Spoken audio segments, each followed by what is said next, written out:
पंच light. पिछले 15 महीने से दंड जुर्माने के पैसे जमा करके महतो टोली के पंचों ने पेट्रोमैक्स खरीदी है इस बार रामनवमी के मेले में। गांव में सब मिलाकर 8 पंचायतें हैं। हर एक जाति की अलग अलग सभा चट्टी है। सभी पंचायतों में दरी, जाजिम, सतरंजी और पेट्रोमैक्स है। पेट्रोमैक्स, जिसे गांव वाले पंच लाइट कहते हैं। पंच लाइट खरीदने के बाद पंचों ने मेले में ही तय किया 10 रुपए जो बच गए हैं इससे पूजा की सामग्री खरीद ली जाए। बिना नेम टेम के कल कब्जे वाली चीज का पुण्याह नहीं करना चाहिए। अंग्रेज बहादुर के राज में भी पुल बनाने के पहले बलि दी जाती थी। मेले से सभी पंच दिन दहाड़े ही गांव लौटे। सबसे आगे पंचायत का छड़ीदार पंच लाइट का डिब्बा माथे पर लेकर और उसके पीछे सरदार, दीवान और पंच वगैरह। गांव के बाहर ही ब्राह्मण टोले के फुटंगी झा ने टोक दिया, कितने में लालटेन खरीदी महतो? देखते नहीं पंच लाइट है। बामन टोली के लोग ऐसे ही ताब करते हैं। अपने घर की ढिबरी को भी बिजली बत्ती कहेंगे और दूसरों के पंच लाइट को लालटेन। टोले भर के लोग जमा हो गए। औरत, मर्द, बूढ़े, बच्चे सभी काम काज छोड़कर दौड़े आए। चल रे चल, अपना पंच लाइट आया है, पंच लाइट। छड़ीदार अंगनू महतो रह रहकर लोगों को चेतावनी देने लगा, हां दूर से, जरा दूर से, छूछा मत करो, ठेस ना लगे। सरदार ने अपनी स्त्री से कहा, सांझ को पूजा होगी, जल्दी से नहा धोकर चौका पीढ़ी लगाओ। टोले की कीर्तन मंडली के मूल गैन ने अपने भगतिया पछक्कों को समझाकर कहा, देखो आज पंचलेट की रोशनी में कीर्तन होगा। बेताले लोगों से पहले ही कह देता हूं, यदि आखिर धरने में टेढ़ बेड़ हुआ तो दूसरे दिन से एकदम बैकाट। औरतों की मंडली में गुलरी काकी गोसाई का गीत गुनगुनाने लगी। छोटे छोटे बच्चों ने उत्साह के मारे बेवजह शोरगुल मचाना शुरू कर दिया। सूरज डूबने के 1 घंटा पहले ही टोले भर के लोग सरदार के दरवाजे पर आकर जमा हो गए। पंचलैट, पंचलैट, पंचलैट के सिवा कोई गप नहीं, कोई दूसरी बात नहीं। सरदार ने गुड़गुड़ी पीते हुए कहा, दुकानदार ने पहले सुनाया पूरे 5 कोड़ी 5 रुपया। मैंने कहा कि दुकानदार साहब यह मत समझिए कि हम लोग एकदम देहाती हैं, बहुत बहुत पंचलैट देखे हैं। इसके बाद दुकानदार मेरा मुंह देखने लगा, बोला, लगता है आप जाति के सरदार हैं। ठीक है, जब आप सरदार होकर खुद पंचलैट खरीदने आए हैं तो जाइए, पूरे 5 कोड़ी में आपको दे रहे हैं। दीवान जी ने कहा, अलबत्ता चेहरा परखने वाला दुकानदार है। पंचलैट का बक्सा दुकान का नौकर देना नहीं चाहता था। मैंने कहा, देखिए दुकानदार साहब, बिना बक्सा पंचलैट कैसे ले जाएंगे? दुकानदार ने नौकर को डांटते हुए कहा, क्या रे, दीवान जी की आंख के आगे धूर खेल करता है? दे दे बक्सा। टोले के लोगों ने अपने सरदार और दीवान को श्रद्धा भरी निगाहों से देखा। छड़ीदार ने औरतों की मंडली में सुनाया, रास्ते में सन्न सन्न बोलता था पंचलैट, लेकिन ऐन मौके पर लेकिन लग गया। रूदल साह बनिए की दुकान से 3 बोतल किरासन तेल लाया और सवाल पैदा हुआ, पंचलैट को जलाएगा कौन?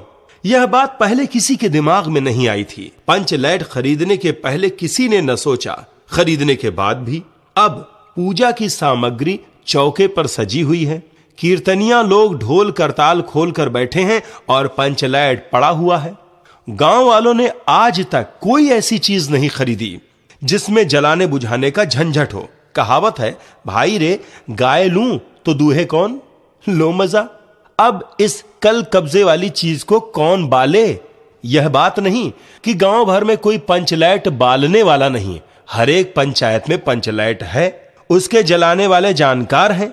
लेकिन सवाल है कि पहली बार नेम टेम करके, शुभ लाभ करके दूसरी पंचायत के आदमी की मदद से पंचलैट जलेगा?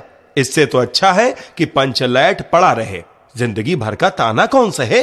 बात बात में दूसरे टोले के लोग कूट करेंगे, तुम लोगों का पंचलैट पहली बार दूसरे के हाथ से। ना ना, पंचायत की इज्जत का सवाल है, दूसरे टोले के लोगों से मत कहिए।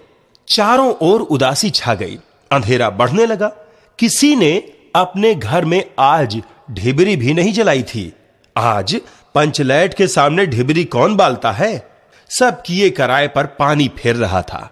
सरदार, दीवान और छड़ीदार के मुंह में बोली नहीं। पंचों के चेहरे उतर गए थे। किसी ने दबी आवाज में कहा, कल कब्जे वाली चीज का नखरा बहुत बड़ा होता है। एक नौजवान ने आकर सूचना दी, राजपूत टोली के लोग हंसते हंसते पागल हो रहे हैं। कहते हैं कान पकड़कर पंचलैट के सामने 5 बार उठो बैठो, तुरंत जलने लगेगा। पंचों ने सुनकर मन ही मन कहा, भगवान ने हंसने का मौका दिया है, हंसेंगे नहीं। एक बूढ़े ने आकर खबर दी, रूदल साहब बनिया भारी बतंगड़ आदमी है, कह रहा है पंचलैट का पंप जरा होशियारी से देना। गुलरी काकी की बेटी मुनरी के मुंह में बार बार एक बात आकर मन में लौट जाती है। वह कैसे बोले? वह जानती है कि गोधन पंचलैट बालना जानता है, लेकिन गोधन का हुक्का पानी पंचायत से बंद है। पंचों की निगाह पर गोधन बहुत दिन से चढ़ा हुआ था। दूसरे गांव से आकर बसा है गोधन, और अब तक टोले के पंचों को पान सुपारी खाने के लिए कुछ भी नहीं दिया। परवाह ही नहीं करता है।